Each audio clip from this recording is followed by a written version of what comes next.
छुपे मिलो हानि होई गेलो हालागे त पता चललो छौड़ी लभरवा हल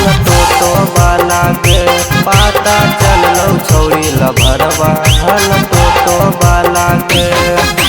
चोरी छुपे मिलो हानि होई गेलो हालागे चोरी छुपे मिलो हानि होई गेलो हालागे त पता चललो छौड़ी लभरवा हल तो बाला गे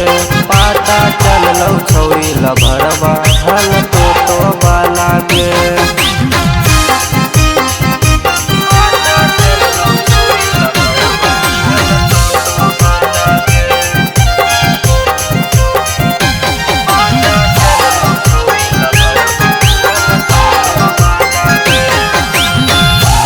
देवो हलियो न मार लेनी न हमार गे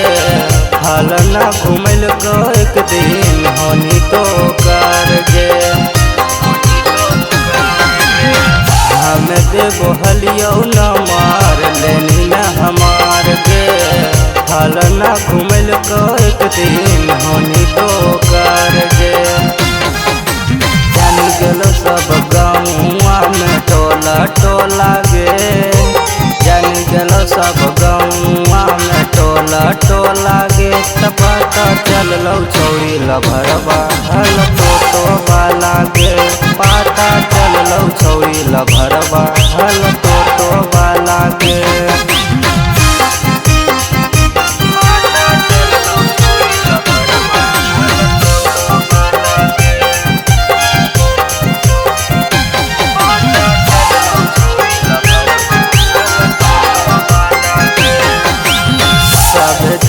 चलो छौड़ी तोरे अब चर्चा गे कैसे पटनी बादल से कैल कौकी खर्चा गे सब जगह चलो छौड़ी तोरे अब चर्चा गे कैसे पटनी बादल से कैल कौकी खर्चा गे आज तरह बताई दल तो पूरा मोहल्ला गे आज तरह बताई दल तो पूरा मोहल्ला गे त पता चललो छौड़ी लभरवा हल तो बाला गे पता चललो छौड़ी लभरवा हल तो बाला गे।